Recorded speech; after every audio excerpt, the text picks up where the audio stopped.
Ron Howard has always been the calm center of chaos, a director who believes in dignity, restraint, and kindness. But when he was asked about the darker side of the business that raised him, his expression changed. "You wouldn't believe what those legends did when the cameras stopped," he once said quietly. To him, the golden age of Hollywood wasn't golden at all. It was a world built on silence, cruelty, and exploitation.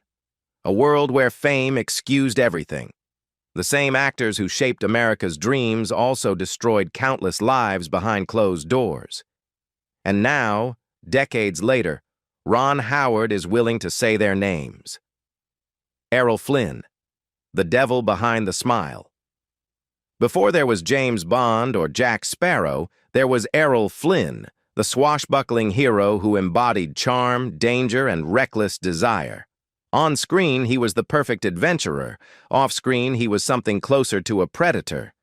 Born in 1909 in Tasmania, Flynn arrived in Hollywood during the 1930s and became an overnight sensation after Captain Blood, 1935. The studios built an empire around his charisma, but beneath the polish lay a man consumed by arrogance and addiction. By 1942, his reputation turned poisonous. Two teenage girls, Peggy Satterlee and Betty Hansen, accused Flynn of statutory rape. The trial, splashed across every newspaper, divided America.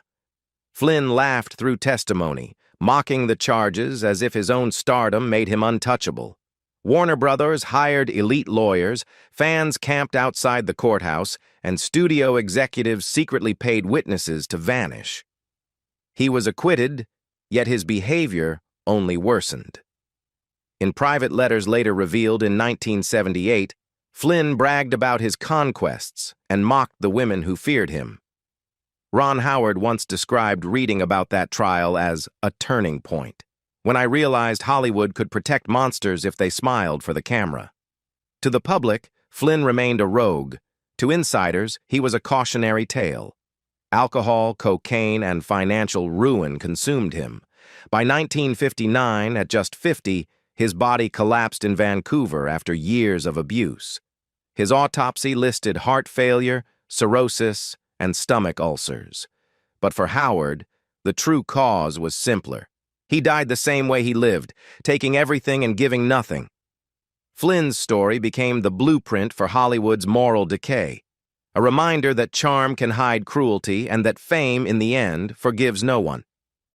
Kirk Douglas, the man who couldn't stop fighting. To Ron Howard, Kirk Douglas represented the perfect contradiction of Hollywood's golden era, a man who spoke of honor and justice on screen while spreading fear and humiliation off it. Born Isur Danielovich in 1916 to poor immigrant parents, Douglas climbed his way out of poverty through raw willpower. By the time Spartacus made him a global icon, he had everything: fame, money, and respect. But those who worked with him remembered something darker, a violent temper that never turned off when the cameras stopped rolling.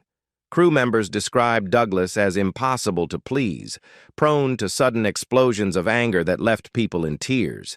Actress Deborah Paget once said, "He didn't just want to dominate a scene. He wanted to dominate everyone in it." Howard, who studied Douglas's performances as a young filmmaker, later admitted, "There's a kind of rage under that smile, the kind that eats a person alive." That rage would follow Douglas for the rest of his career. Whispers of his behavior toward women have haunted Hollywood for decades. Biographers and insiders alike have pointed to his involvement in the 1950s rape of rising actress Natalie Wood when she was just 16, a claim that surfaced after Wood's death and was repeated by her sister Lana in her 2018 memoir. Douglas never faced charges, and the story was buried under the same machinery of silence that protected so many powerful men of his era.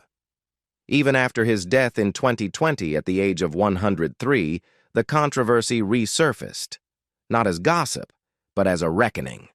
On film sets, his presence could inspire and terrify in equal measure.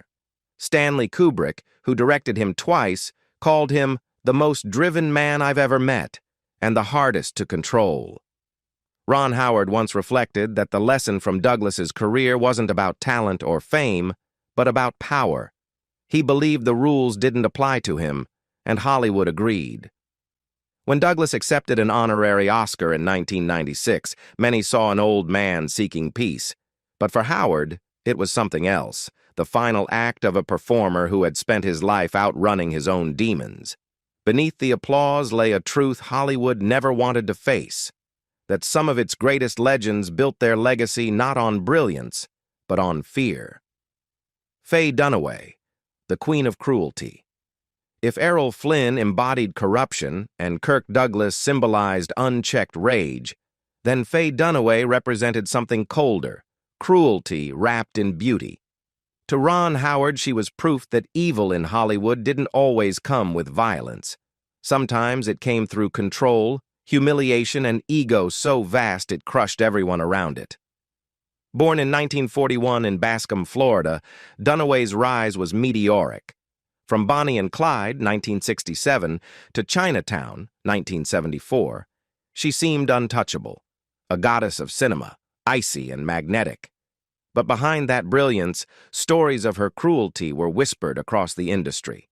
Crew members spoke of her tantrums, her endless demands, and the way she treated assistants as disposable.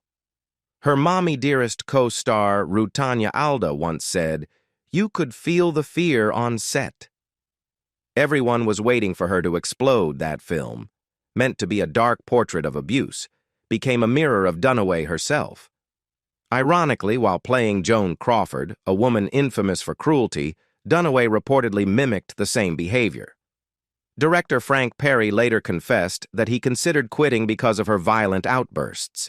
She threw objects, screamed at makeup artists, and once refused to film until the lighting made her look divine. Ron Howard, years later, cited her as an example of what happens when an actor's need for control turns into emotional terrorism. The stories didn't stop there. During The Wicked Lady, Dunaway allegedly slapped a cameraman and spat on a crew member. On Don Juan DeMarco, she was said to have humiliated assistants until production halted for a day. Her former manager, Jay Bernstein, once said, "Faye doesn't just play divas, she becomes them." By the 2000s, her reputation caught up with her. Hollywood stopped calling. Directors refused to work with her, claiming she was unmanageable. In 2011, after being fired from a Broadway revival of Tea at 5, Dunaway blamed everyone but herself. When a journalist asked Ron Howard about her legacy, his response was diplomatic but cutting. She chased perfection so hard she forgot compassion. Dunaway's downfall wasn't sudden. It was a slow unraveling. The woman who once conquered Hollywood ended up isolated, avoided even at retrospectives of her own films. For Howard, she symbolized the price of cruelty, a warning that talent without empathy eventually destroys itself. "People talk about power," he once said, "but in Hollywood, power without grace turns to poison." John Wayne, the tyrant of the West. Few figures towered over Hollywood like John Wayne. To millions, he was the embodiment of America itself, the fearless cowboy, the soldier, the man's man. But to Ron Howard, who grew up watching him on black and white television, the reality behind that rugged image was far darker. "When I learned what he was really like," Howard once reflected, "I stopped seeing the hero. I saw the bully who wore his country like a costume." Born Marion Morrison in 1907 in Iowa, Wayne rose through the studio system by projecting a myth of unshakable masculinity. By the 1950s, he was more than an actor. He was an ideology. He saw dissent as weakness and progress as betrayal. On film sets, he ruled with intimidation. Technicians who failed to meet his expectations were cursed out in front of everyone. Fellow actor Christopher Mitchum once said, "When Duke was angry, the air froze. You either agreed with him or you were gone." Howard later called that kind of atmosphere the opposite of art, its fear pretending to be discipline. Wayne's cruelty extended beyond the workplace.